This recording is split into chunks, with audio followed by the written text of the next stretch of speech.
Welcome to the plug. You're now plugged in with Gmajor. Alright, so you're CEO of Arsonist Camp Entertainment, also a producer, also an artist. But I want to know, first of all, what made you want to be boss and when did you get your start? I'm supposed to answer that. How did I Stumped be boss? Yeah, you did. I never want to be boss. I mean, it comes with running a label. And all the hats that I wear. The one title I don't like to wear is manager. Like when they be like, yo, you manage the movie or Keisha, whatever. I don't manage nobody. We just, if you got fuck Gmajor, you know about the Pretty Birds thing. I'm gonna leave it at that. Go look for it. I see talent at shows or I run across people because the furnace gets a lot of traffic. The furnace being my studio. And whoever is out there like by themselves needing whatever, and I'm feeling them, then we make that connection. They become Arsonist Camp artists. I open lots of doors to them because I'm connected to a lot of people, so they get to streamline past people that's been trying. And you know, I'm sorry for y'all, but yeah, I have those connections. And no, I never wanted to be a boss. It's just I mean, you know, it just. I'm me, and it is what it is. So what's the next question? I'm not a boss. I'm a good dude with people under me. I don't even like to say they under me because that's not right. Okay. Yeah, there you go. Yeah. You're also a producer. Now, what inspires you to help other artists bring their vision to life? I just think it's amazing. As a producer, that like you got Freaky behind the camera, we got Movie O on the sideline. They both are artists. And me being a producer, I can give both of them the same beat and then be amazed by what they both come up with, because they're going to be totally different if they're not in the same room or whatever. That always amazes me, whether it's just 2 people, 1 person, or 10 people to get the same beat. Like, if anybody know about the Kevin Hart beats that I do, then I give them out, and people come back with different ones. Some I don't like, some I'm amazed by, and some are just like whatever. But I'm a producer, so you don't necessarily get beats emailed to you, and people always hit me up, yo, where my beat? When am I get a beat? I'd rather sit down with you because I'm an actual producer. I'm not a beat maker. A beat maker makes beats and stocks them, and then he'll just sell them. That's not necessarily lazy because they're talented too, but it's a whole different game. A producer wants to sit down with the artist, wants to hear your hook, wants to hear your verses, your song or whatever, and then he'll come up with exactly what you need, and it'll be perfect, you know. And then with the intensity of your vocals, he can drop the beat, he can change the beat, whatever. That's me. But yeah. Okay. Yeah. Speaking of beats, you have the Bustin' Adam beat that's featured on the Plug mixtape, and also Movies feature presentation. How do you feel when people take one beat of yours and then show their vision on it 2 different ways? I said earlier, that's amazing to me, because the version that's on Movie CD featuring Maniac Dre, that's crazy. So and honestly, I haven't heard what they did with it for the Plug mixtape yet, and I can't wait to hear it.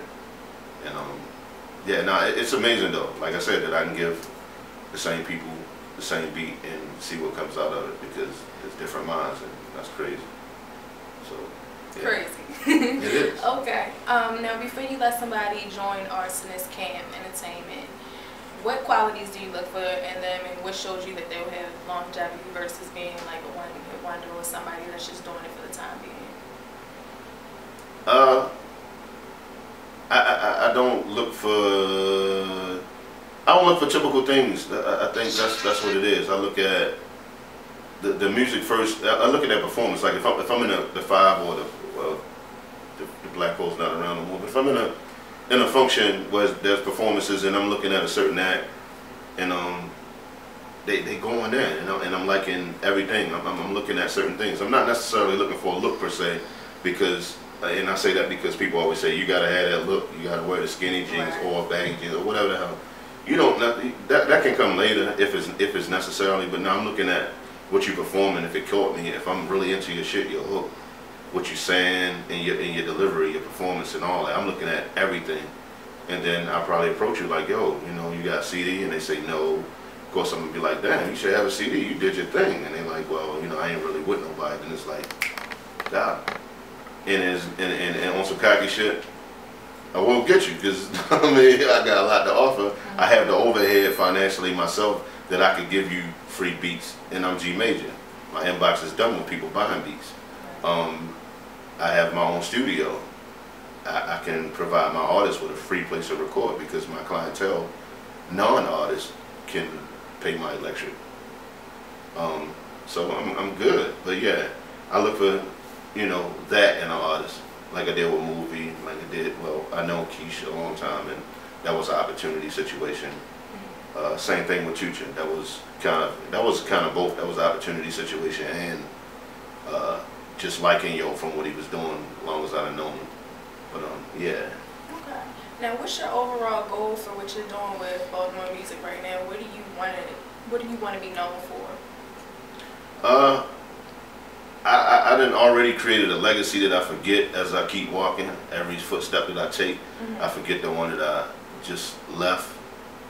I don't mean to. I just do so much. I just walk so big, you know what I'm saying, that I forget shit. So there's a lot of events that I done promoted, that I done been a DJ at, that I done thrown, there's a lot of artists in this city that I done put on, discovered, recorded with, that I don't even remember. You ask me who have I worked with in Baltimore, I'll probably name like 20 artists and be honest and be like, it may be give or take 5 more, but nah, that's literally hundreds, if not 1,000.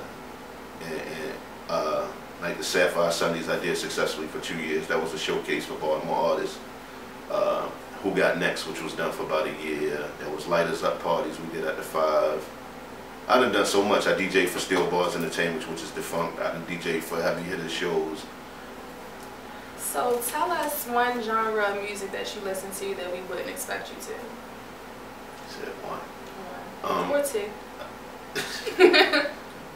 I don't listen to hip hop much. That's what's funny. I listen to a lot of classic rock and roll. Like if you hear the that girl Keisha argue with the crazy, like that. You never argue with the crazy, like that stuff. I really listen to stuff like that on a normal basis. Elton John, stuff like that. Yeah, classic rock and stuff. Okay. And so far, what's been one of your most rewarding moments since you started in the Baltimore music scene? Well, I've never gotten any kind of award or recognition, not even nominated. But I'm on some personal shit. The people that I get to know over the time that proven themselves real and loyal and stuff like that, and that be people like Tracy Moody, and my man George Patterson, aka Tucci P, Game One Johnny. Those real people that like beyond this rap shit. That I can call, or they can call me on some personal shit. They need anything, I got them. And I think if I need anything, they got me. I just don't really need much. But yeah, it's personal stuff with me. I don't really need much. So to be there on a mental basis, something like that, that's a friendship basis. You know, I know a lot of motherfuckers, but I don't have a lot of friends. So yeah. I choose not to. I'm everybody's friend, but nobody my friend. Oh man. Okay, last but not least, go ahead and plug in any upcoming events or how we can keep in touch. Well, Movies feature presentation is out there. She's holding it up in the corner. I don't have a copy, but y'all know. You saw that? I used to play football. I used to play football and stuff. But yeah, he's some big dude. You know what I mean? But, yeah, that's movie feature presentation. We got my man Chucha P getting ready to bring out that Renaissance 2, and we got Fire. By the time you see this anyway, Chucha P's Renaissance 2 and Fire's Cold Red should be out there. There's That Girl Keish. It's actually lyrics of a mad chick. We've been saying diary, myself included. That, and then my own Still Chillin'. And I know they're like, what? Yeah, but I've had a CD called Fuck Gmajor, and I put a lot of the city on. I only rapped on like 3 of the songs, but this one I'm supposed to rap on all of it, but I don't want to do that. So I'm gonna do what I did last time, but I will rap more. Some kind of nice as a ball for it. I am, for real. But yeah, Still Chillin', and hey, if you ain't got this, get it. This is the autograph copy, the special one. I'll sell you this one right here for $35. Shout out to ARS for doing this for us. Shout out to MABA, they're doing anything on the battle circuit. Shout out to me, and shout out to Coco Pill. Shout out to the Freaky Felony.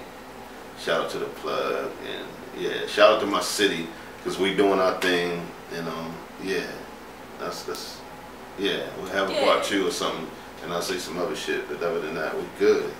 Okay, well, Yeah. there you have it. You've been plugged in with Gmajor. Hold up.